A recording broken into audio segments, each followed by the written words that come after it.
이제 2시간 반 남았습니다. 오늘 아침 9시 30분에 박근혜 전 대통령이 검찰에 출석을 합니다. 네, 조사가 진행될 서울중앙지검 바로 연결해 보겠습니다.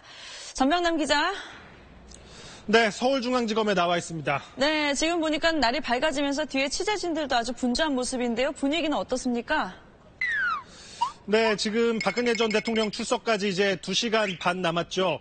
이곳 서울중앙지검은 청사 내부 출입이 통제된 채 박 전 대통령 단 한 사람의 출석을 기다리고 있습니다.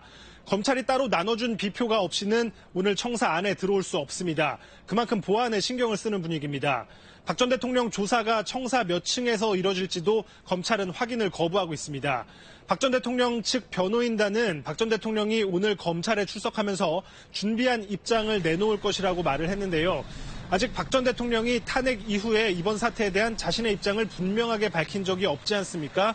그래서 무슨 말을 할지 관심이 집중되고 있습니다. 다만 이 입장을 검찰에 출석하기 전 삼성동 자택 앞에서 밝힐지 아니면 이곳 서울중앙지검 포토라인에서 입장을 내놓을지는 좀 더 지켜봐야 할 것 같습니다. 네, 오늘 아침 9시 30분이 되면 어떤 상황이 연출이 될지 좀 상상이 잘 안 되거든요. 소환 절차는 어떻게 진행이 되나요? 박 전 대통령은 검찰청사에 도착하면 우선 기자들이 기다리고 있는 포토라인 앞에 서게 됩니다. 기자단이 준비한 질문이 있는데요. 이 질문에 대한 질의응답이 이 자리에서 이루어집니다. 그리고는 조사실로 곧장 향합니다. SBS를 포함한 방송사들이 생중계할 수 있는 것은 여기까지입니다. 본격적인 조사에 앞서서 전직 대통령 예우 차원에서 검찰특별수사본부 고위 간부와 잠깐 면담을 할 가능성도 있습니다. 이후 검찰 수사가 본격적으로 시작됩니다. 조사는 상당히 길어질 걸로 보이는데요. 일단 검찰은 자정전의 조사를 최대한 끝내보겠다는 입장이지만 현재로선 조사가 얼마나 길어질지 예측하기 어렵습니다. 말씀하신 대로 혐의가 13가지나 되고 물어볼 게 굉장히 많기 때문에 검찰이 이제 맥을 잘 짚어가면서 조사를 해야 될 텐데 오늘 수사의 초점은 어디에 좀 맞춰져 있다고 봐야 될까요? 어제 검찰 고위 관계자가 이런 말을 했습니다. 팩트를 찾는 게 중요하다. 팩트를 갖고 법리를 찾는 것이지 법리에 팩트를 맞추는 게 아니다. 이렇게 얘기를 했는데요. 현재 박 전 대통령에게 제기된 혐의에 맞춰서 수사를 하기보다는 일단 사실관계부터 다 확인을 하고 이후에 어떤 법조항을 적용할지 확정하겠다는 겁니다. 박 전 대통령은 최순실과 함께 이재용 삼성전자 부회장의 경영권 승계 지원을 대가로 삼성으로부터 433억 원의 뇌물을 받거나 약속한 혐의가 있고요. SK와 롯데로부터도 면세점 허가 등의 민원을 들어주기로 하고 재단 출연금을 뇌물로 받았다는 의혹도 제기된 상태입니다.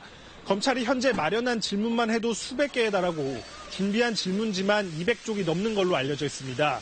조서를 다 받아둔 뒤에 박 전 대통령을 돌려보내고 나서 뇌물과 강요 그리고 직권남용 혐의를 어떻게 적용할지 결정할 방침입니다. 또 많은 시청자분들이 궁금해할 게 오늘 조사의 결과입니다. 오늘은 집에 돌아가겠지만 과연 구속영장을 청구할 거냐 이 부분에 관심이 굉장히 많을 것 같습니다. 결국 구속영장을 청구할지는 검찰의 판단에 달린 문제입니다. 판단을 뒷받침할 수 있는 사실관계로 저희가 예측을 해볼 수 있는데요. 우선 뇌물죄는 대표적인 화이트 컬러 범죄입니다. 주거가 일정하냐, 도주의 우려가 있느냐보다는 증거인멸 가능성이나 사안의 중대성이 판단의 근거로 더 비중 있게 다뤄집니다. 비선실세 국정농단 사건이라는 명분 그리고 검찰과 특검 수사를 거부했던 전력을 보면 박 전 대통령에 대한 영장 청구 사유 자체는 충분합니다. 특히 뇌물죄는 준 사람보다 받은 사람을 더 엄하게 처벌합니다. 이재용 삼성전자 부회장이 뇌물 공여 혐의로 구속이 된 상황에서 수수자로 지목된 박 전 대통령을 불구속한다는 건 앞뒤가 맞지 않는 면이 분명히 존재합니다. 네, 그런데 반대로 이 구속을 시키는 게 검찰이 부담스럽지 않겠냐 이런 분석도 있더라고요. 어떻습니까? 예, 물론 있습니다. 오늘 박 전 대통령이 검찰 소환에 신속하게 응한 것도 결국에는 검찰의 영장 청구 명분을 약화시키려는 전략으로 보이는데요. 박 전 대통령이 직접 받은 뇌물이 없는 만큼 구속까지 하는 건 지나치지 않냐. 이게 불구속 수사를 주장하는 핵심 명분입니다. 이게 변수는 여론인데 구속 수사 목소리가 높은 상황에서 검찰이 구속영장을 청구하지 않는다면 당장 봐주기 수사를 했다. 이런 비판에 직면할 가능성이 큽니다. 지금까지 서울중앙지검에서 SBS 전병남입니다.